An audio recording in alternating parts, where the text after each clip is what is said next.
The CBS Radio Mystery Theater presents...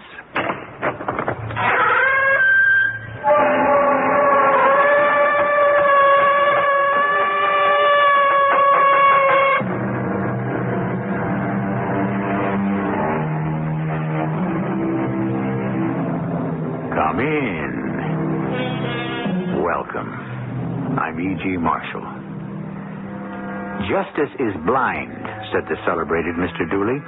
And not only is she blind, but into the bargain, she's also deaf and dumb, and has a wooden leg. Ah, poor Justice. She certainly can't keep everybody happy all the time. In every case, someone must lose, and someone must win. Therefore, someone is always fated to feel the sharp edge of that sword. You have exactly 60 seconds to live, my friend. Oh, please don't shoot him. Don't be frightened. And don't lower yourself by begging this hoodlum for mercy. But he's going to kill you. You've got 50 seconds now, friend. He can't kill anybody. But he can't. This is a dream. A dream? Furthermore, since it's my dream, I'm going to kill him.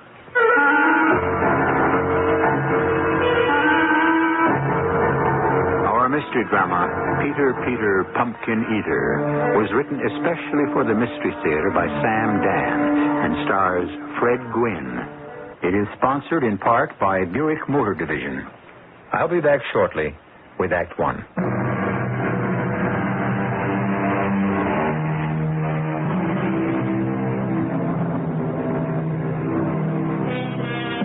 His name is Peter Perkins, but everyone calls him Peter Pumpkin.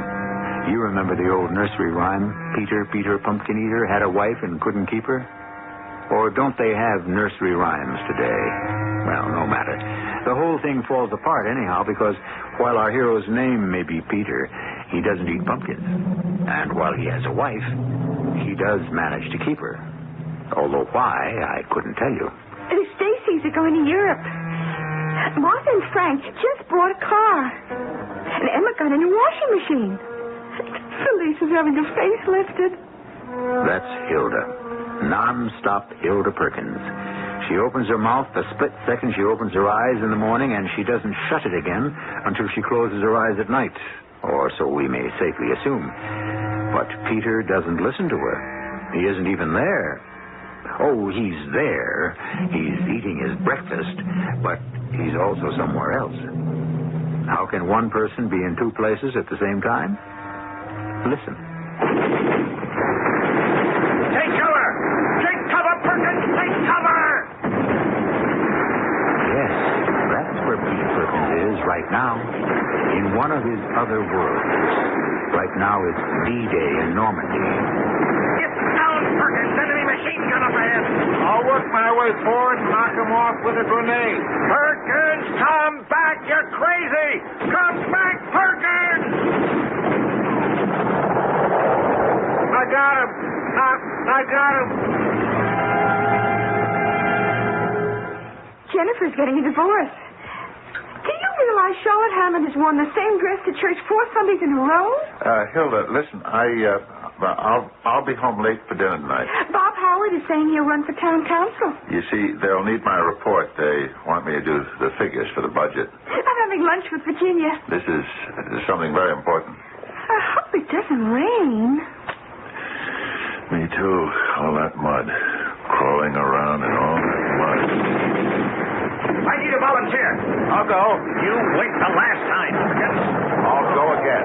Perkins, there are other guys in this outfit. I'm going. But you have to make your way through that minefield. So what? Nobody lives forever. Perkins, come back! Come back! The Parkers haven't paid their grocery bill in 3 months. I have to catch my bus. Are you still here?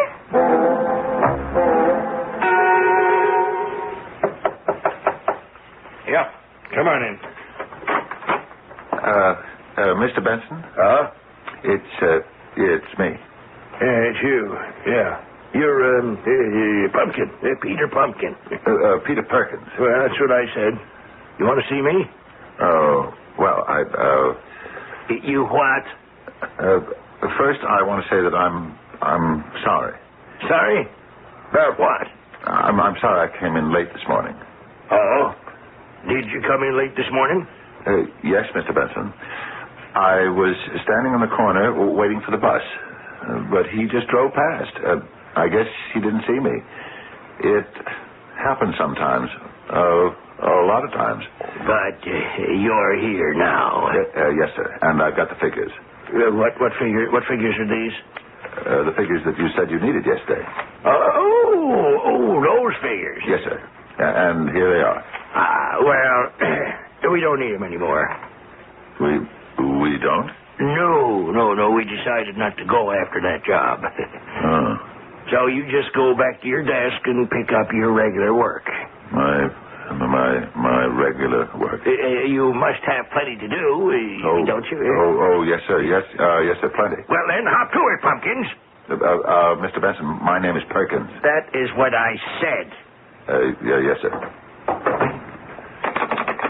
Miss Himmelfarb, we have somebody working here named Pumpkins, Peter Pumpkins, something like that. Yeah, well, can you tell me just exactly what he does?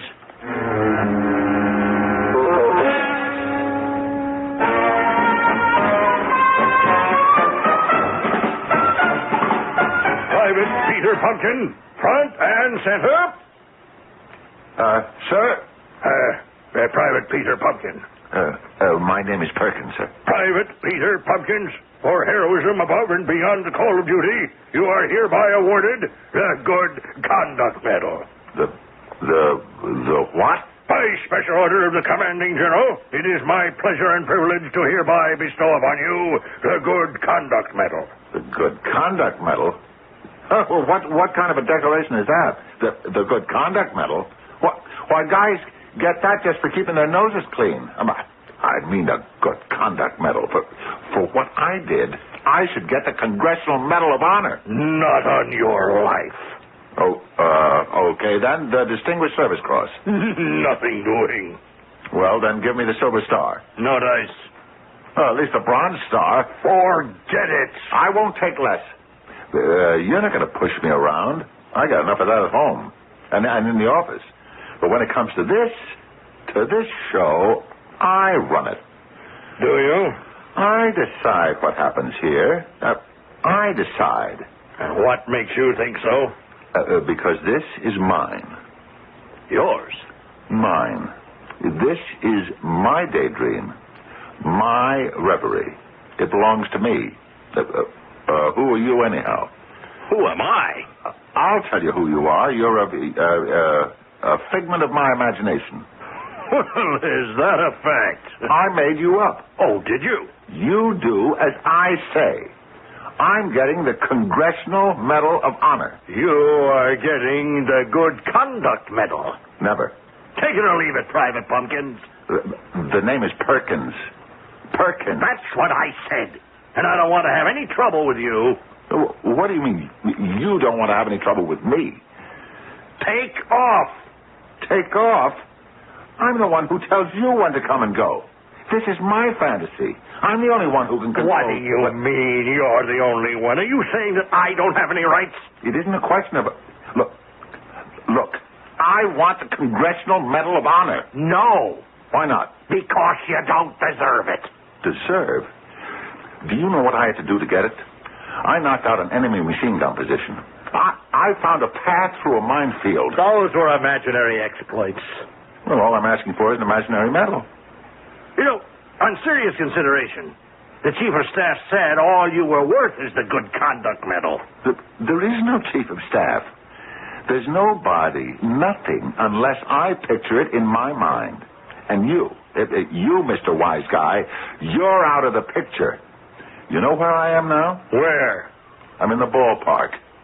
I'm at the plate. The count is 3-2. The score is tied.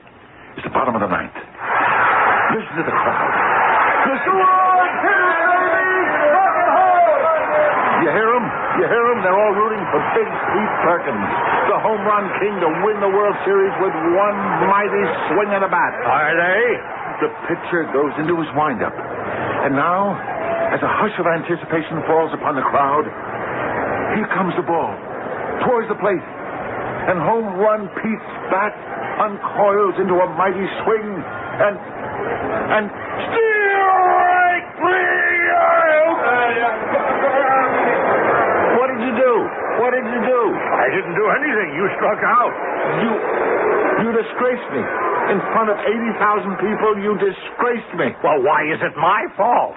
Because you... Well, I what? You yourself said this was your dream, your fantasy. Didn't you say that you decide what happens? You and you alone? Yes, but... Well, is it my fault that you see yourself striking out in front of 80,000 people? Is it? It's my fault. Yes. Because till now, I've occupied myself with sham heroics and meaningless trivia. Now I shall devote my energy to what is important to mankind. I'm in the operating room, and my patient is a great man of science who must live. He's on the threshold of a discovery that will absolutely save the human race, and yet he lies helpless on the table, victim of a mysterious malady. Needed here are the steel nerves, the delicate fingers, the icy precision of the greatest surgeon in the world. And here he is, the only man who can save him and humanity, Dr. Peter Perkins. Scalpel. Sponge. Doctor. Hold those retractors. Steady. Dr. Pumpkins. Perkins. Yes, that's what I said. Must you bother me at a time like this? Saline solution? But, Doctor... Yes, well, what do you want? The patient is dead. He's what? Well, look for yourself, Dr. Pumpkins. He's dead. That's Perkins. Perkins.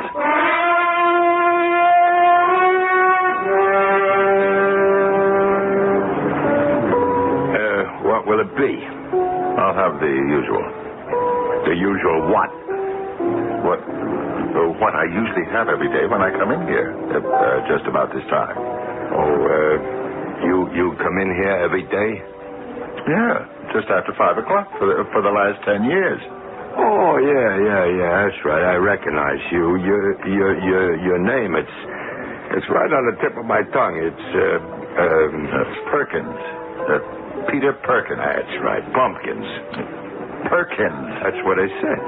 And you always order ain't that funny? I know what you have. An extra sweet Rob Roy. Right, on the rocks.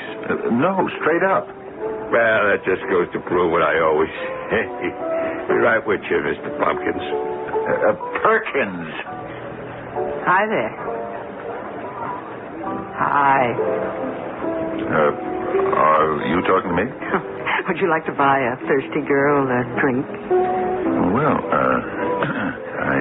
Thanks, Peter. How did you know my name? Oh, I have my spies. Really? Oh, truly. My name is Charity. Charity? Yeah, because my folks hoped I would grow up to become a very generous person. Oh. I do hope I haven't failed them. No kidding. How did you know my name? Oh, I come in here every day. I noticed you. You noticed me? For months I would come in here every day at 5 o'clock, just hoping for a look at you. Just praying that somehow we could meet, you know? Yes? And then one evening, you just broke my heart. I did? Yeah, I happened to get a look at your left hand, and I noticed for the first time the wedding band. Oh. But I don't care. Do you? Well, I think you're the most wonderful guy I ever met in my life. Hey, Mr. Pumpkins. That's Perkins. Yeah, you ought to come on over here. You got a phone call. A phone call? Who would call me? Why don't you come over here and find out? Excuse me. Of course. Okay, thanks. I'll take it. Hello?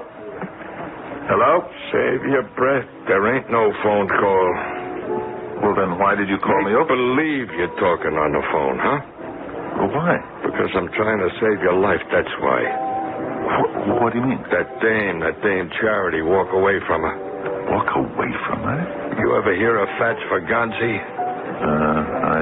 No. Should I? He's the number 2 guy in a mob. The mob? Yeah. You know what the mob is, don't you? Only by, hearsay. Well, Charity, she's his dame. He sees you even so much as talking to her, he's going to take you for a ride. Ride? Now, look, I'm the bartender in this joint, and he don't even like it when I ask what she wants to drink. Now, Pumpkins, you take my advice and beat it. The name is Perkins. Yeah, well, you just hang around here with that broad for 5 more minutes, and your name is going to be Mud.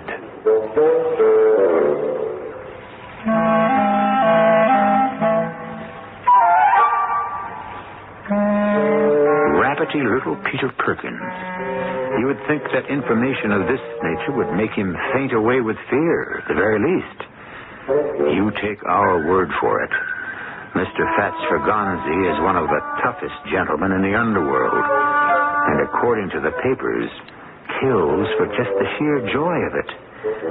So you would think that Act 2 would have to open with Mr. Peter Perkins' precipitous retreat from the bar. You'll find out when I return shortly.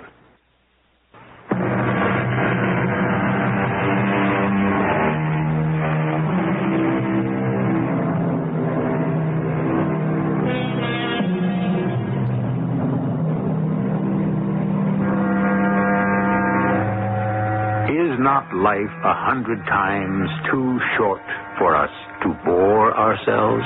Asked Mr. Nietzsche. Well, one person who is never bored is our Peter Perkins. He has a system. When things get too dull in one life, he retreats into another. As we have seen, it's a rather simple trick, and anyone can do it.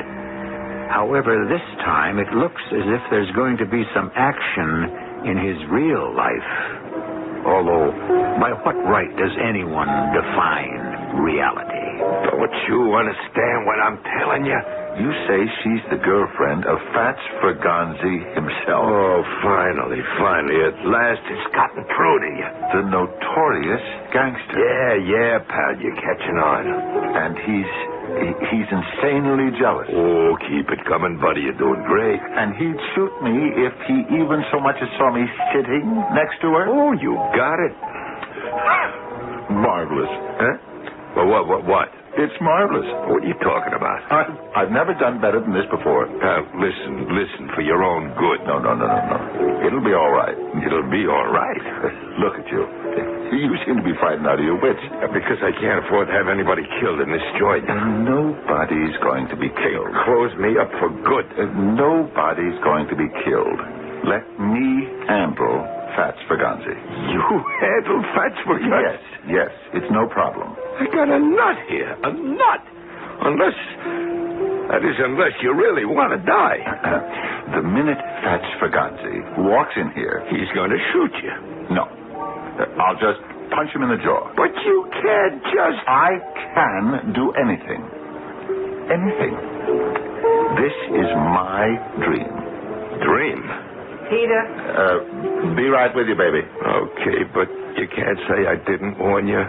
Fats Faganzi, number 2 in the mob. This is going to be a new one for me, too. Thanks for the tip. Hi. That must have been quite a phone call. It was the president. Oh, your company? Oh, and your company, too. It was the president of the United States. And he called you? Well, he had to call somebody. Oh, I knew it. I knew you were a man of great importance. All my life I've been looking for a man like you. You have? A man of quiet strength, of deep convictions. Well, The moment I saw you, I knew. What did you know? I knew my fate. Your fate? I knew it was sealed. Hold my hand. Here, in public? Then let's go to some place private. When it's right, you know it. You know it at once. The electricity, the magnetism, they can't be denied. I love you, Peter. I love you. And I love you. Oh. Then nothing else in the whole wide world matters. Charity, this dream... Dream? This dream must never end. This isn't a dream. I'll make it last forever. I beg your pardon. Fats! Who is this alleged gentleman?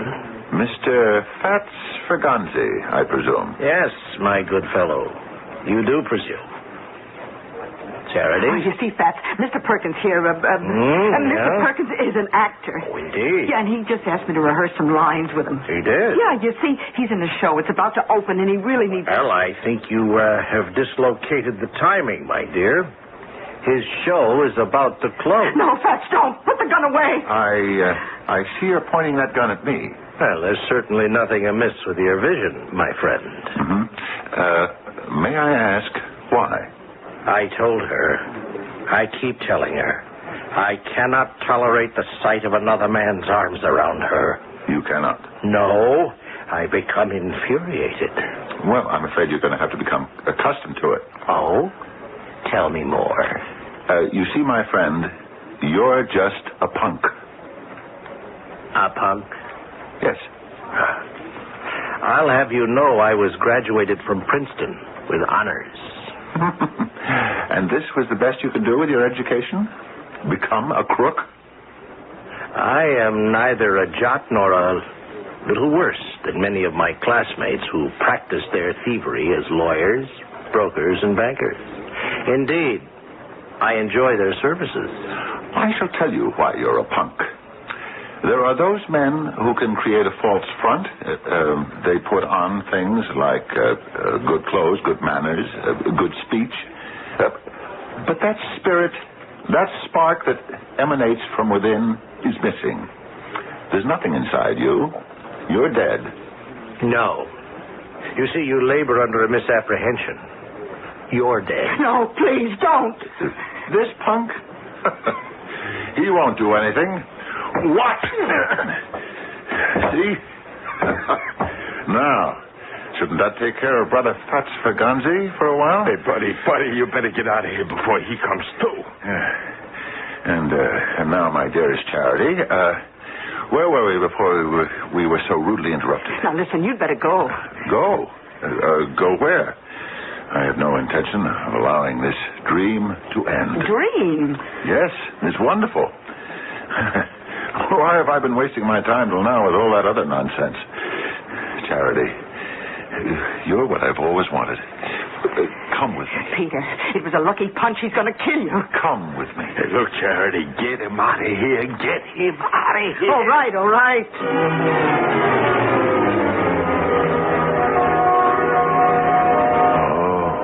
Such a lovely apartment. Look, you have to let me tell you something. Just tell me one thing. Tell me that you love me. I let you come up here because you promised you'd listen. Just tell me that you love me. But I don't love you. Well, you will. In time. Peter, please listen. You have to get out of here. Don't you understand? He'll kill you. Oh, he's already tried. Next time, he won't give you a chance to take him by surprise. He'll open the door and start shooting. All right. No problem. I'll see to it that he misses me. You'll see to it. Darling, how many times do I have to tell you that this is a dream? Oh, no, not again. This is real. It's the real world. It's not the wonderful, beautiful world of your imagination. It's the real, awful, terrible world, filled with the awful, terrible people you want to get away from, and I'm one of them. Now, Charity, that just isn't true. How could anyone as beautiful as you be terrible? Oh, you know how. You've said it. I've said it. There are those people who put on a false front. Good clothes, good manners. And me, I have good looks. But there isn't anything else to me, Peter. There isn't. I don't believe that. Oh, please, believe it. I don't have the things that I know are important to you, like a heart, a soul. But everyone has a heart, a soul. Yeah. Well, as Fats would say, my heart is shriveled and my soul is withered. But he doesn't mind because his are too. No, I can't believe what you tell me about yourself. It gets worse. I wanted to kill you. You wanted to kill me? Maybe wanted is the wrong word. What's the right word? Well, I don't know if one word would describe it. Maybe I didn't care if I killed you. Maybe I should say it didn't matter to me if you lived or died, just as long as... Just as long as... What? Just as long as I would make Fats jealous. Oh. That's all it was. You see, Peter, Fats has been... let's say he's been taking me for granted lately, and so... I guess you must hate me. No, I love you. But I love you. Because you're making up a story. Why would I make it up? Because you're afraid for my life, and you want me to hide from Fats. But you see, darling, Fats doesn't exist. Oh, you poor guy. Believe me, I'm in control here. I say there is no such person as Fats. Oh, I don't know what you've been drinking or smoking. I never have had more than one cocktail a day in my life, and I never smoked. All right, sure, whatever. Okay, I did something wrong. I don't care. For a stupid, selfish reason. I must have been out of my mind. I put you in a position where you can get killed. But, darling... You're interrupting. Don't. Now, somehow, for some reason, you seem to have an idea that this is a dream. It is. No, this is real. Now, you see that vase of roses on the table? What color are they? Red and yellow. Did you ever see colors in a dream before? Did you get out of here? Get out before it's too late. No, it's a dream. Look, what do I have to do to convince you? Charity, darling, let me tell you why this can't be the world of reality. But look, I know. Look, in the first place, if this were the real world, you would have never noticed me. Oh, but I would. I did. No, Charity. You see, this is the moment of truth. Nobody ever notices me. I suppose there are those people who are seemingly made of glass. Somehow the world doesn't see them. Simply looks through them. Oh, well, I'm one of those people. That's why I have to create fantasies in which I'm someone important. Important enough to be noticed. Do you understand? But, Peter, and please. you are one of my fantasies. A beautiful woman. And also a dangerous woman. You see, romance, sex, those things are always enhanced by peril. So I created Fats.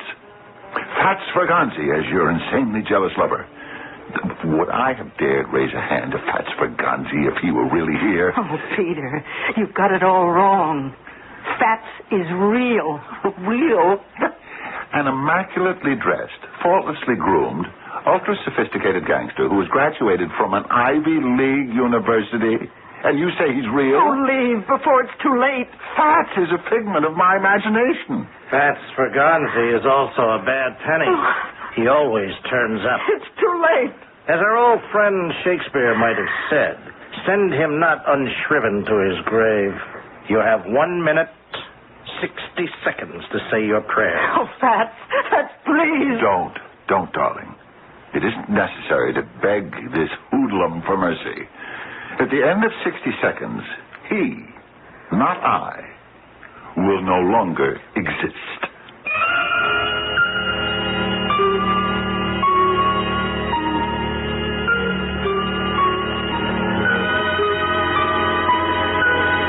As you can see, a great deal is going to transpire in the next 60 seconds or so.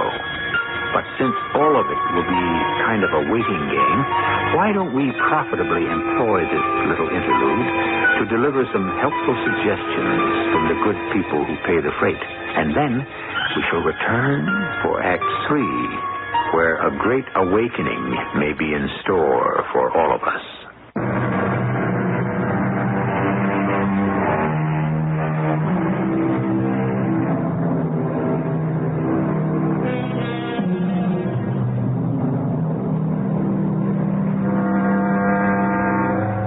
Is the scientific method? Well, it's based on the observation of events, of cause and effect.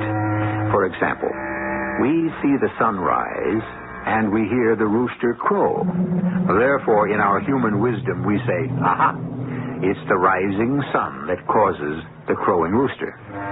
Well, now, suppose there are rooster scientists who also notice the same event at dawning. Wouldn't it be logical for them to assume that it's the crowing rooster that causes the rising sun? Just because we're able to settle the question by putting the rooster in a pot and having him for dinner doesn't mean we're smarter than he is, just stronger. Somehow, this little essay is related to our story.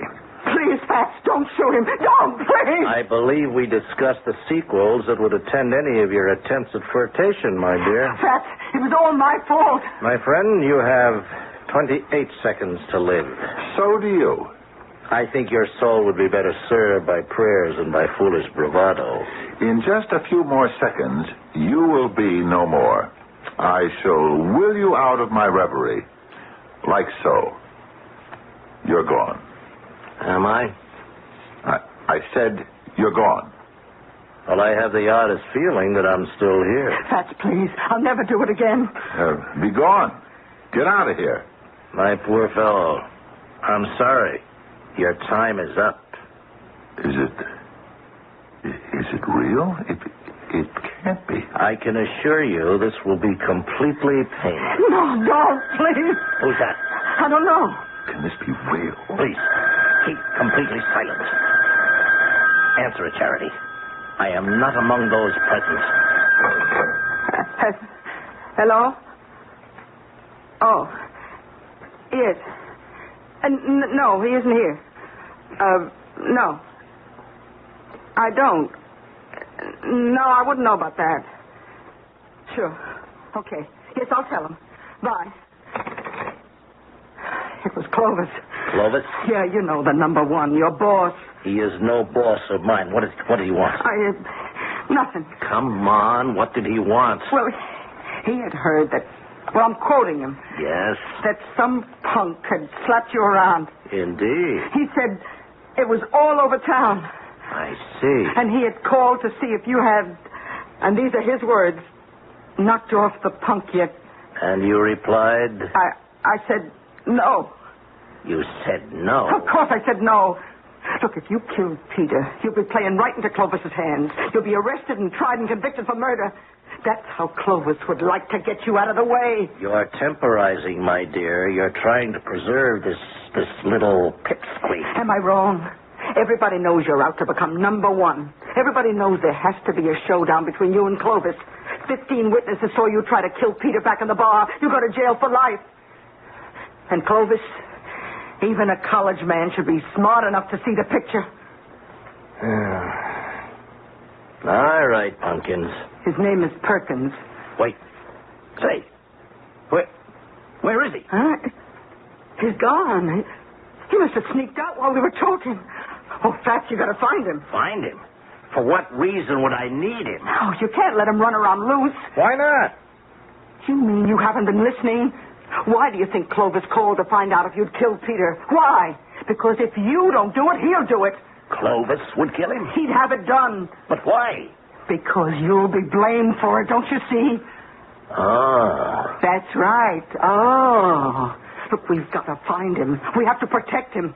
Your life depends on it. And so you have come to me. Yes, Dr. Critchick. What does that mean? Oh, that means, You see, Doctor, I don't know anymore. I don't know what's real and what's dream. What does that mean, Doctor? Well, that means, I'll tell you what happened. I lost control of my life. I think I know what that means. Anyway, I lost control of my life in the world, the so-called real world. oh. And I just felt myself sinking into nothing and nowhere. So I started having these fantasies, in which people really noticed me. I mean, I was a war hero, a fantastic miracle worker surgeon, an athlete, the idol of the crowd. And then I lost control there, too. I even became nobody and nothing in my daydreams. What do you think? I think you are crazy. What? I think you're crazy. Dr. Fritchik, what a thing for a psychiatrist to say. Oh, my boy, you must not take offense. We are all crazy. I am as crazy as you are. But you're a psychiatrist. Well, certainly, that's why I'm crazy. What's your excuse? Look, I came here because I thought you could help me. Oh, that's why you came here. Why, sure. And I thought you'd come here because you wanted to help me. But you're the doctor. So, must we be slaves to convention?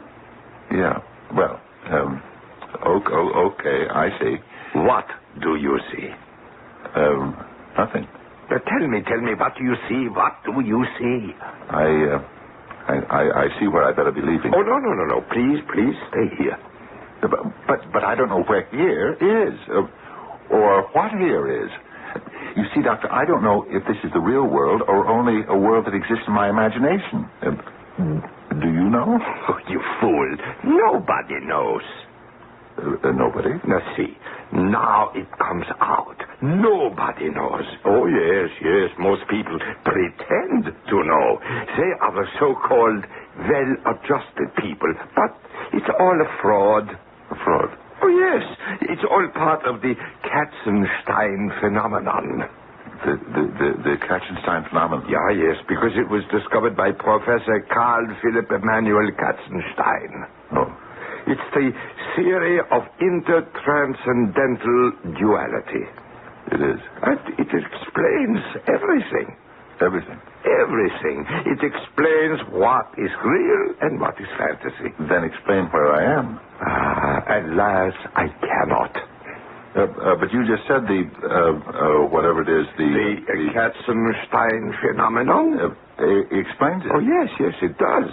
But you see, unfortunately, I don't understand the Katzenstein phenomenon. You don't? No, you see, only one person in the entire universe understands the Katzenstein phenomenon. Who?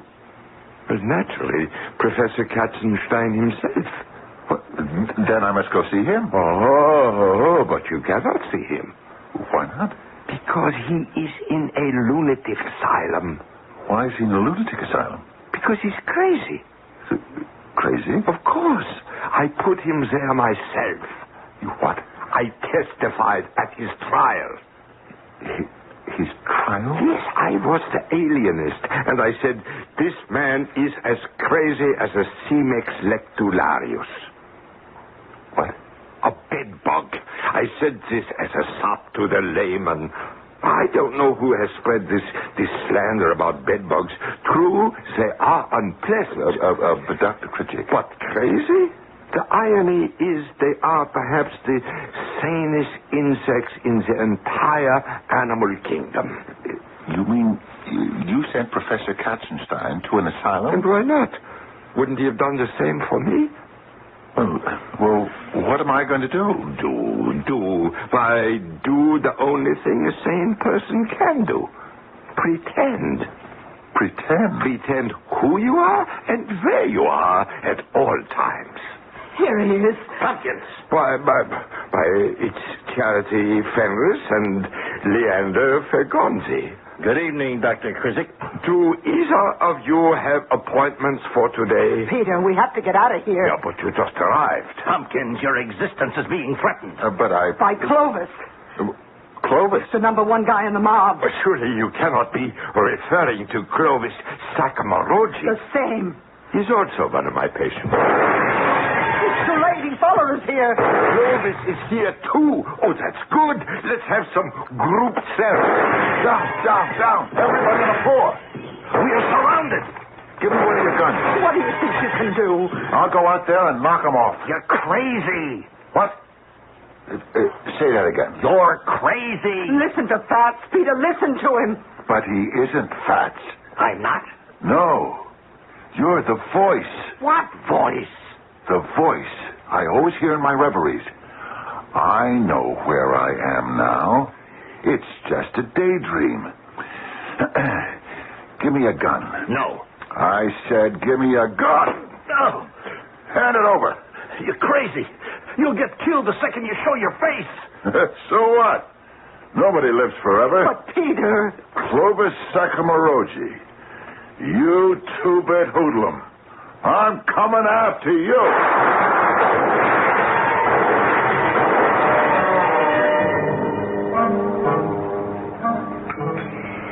Doreen Bibilacqua has the gout. Is that this morning's paper? Pearl Parker hit her mother-in-law. Yeah. Hey, look, see the headline. Unknown man destroys the mob. Percy Bilderbeck is taking ballet lessons. For some reason, the mob was surrounding the office of Dr. Maynard Ballantyne Critchick when suddenly a man raced out from the building and... Summer Spiegelglass is trying to climb Mount Everest. And captured all 15 members of the mob. He turned them over to the police and disappeared. Who is the mysterious hero? Esperanza Smith found a shark in her swimming pool. Wait a minute. This isn't a dream. Her husband put it there. Do you know why? Do you? Because I never dream about you. Never. If you're here, this is the real world. This paper is real. This news is real. I did do it. Lester Langabard stopped smoking. I don't have to be afraid of anybody. Summer Fortescue stopped drinking. Yeah. And Hilda Perkins stopped talking. Did you hear what I said? I said Hilda Perkins stopped talking. I don't want to hear one more single solitary word out of you. Now, do you understand? Sure. Yeah, because if I do, I'm going to... No, please. You don't have to do that. All you really have to do, just now and once in a while, is just notice me.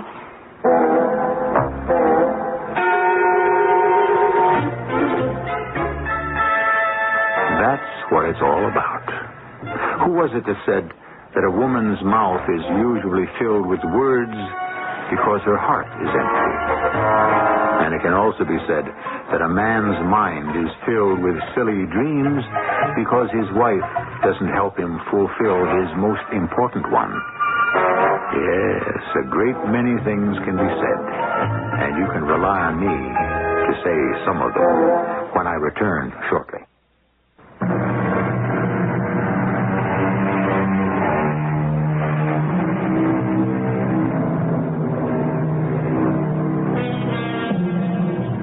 Once again, as we do so often, we were involved with dream and reality. And why not? Isn't that the basic stuff of our existence? As the philosopher said, life is a shadow play where light and darkness blend, and we are only permitted brief, blurred glimpses. And the curtain descends just as we think we have grasped the argument of the drama. Our cast included Fred Gwynne, Bryna Rayburn, Arnold Moss, and Earl Hammond. The entire production was under the direction of Hyman Brown. This is E.G. Marshall inviting you to return to our Mystery Theater for another adventure in the macabre. Until next time, pleasant dreams.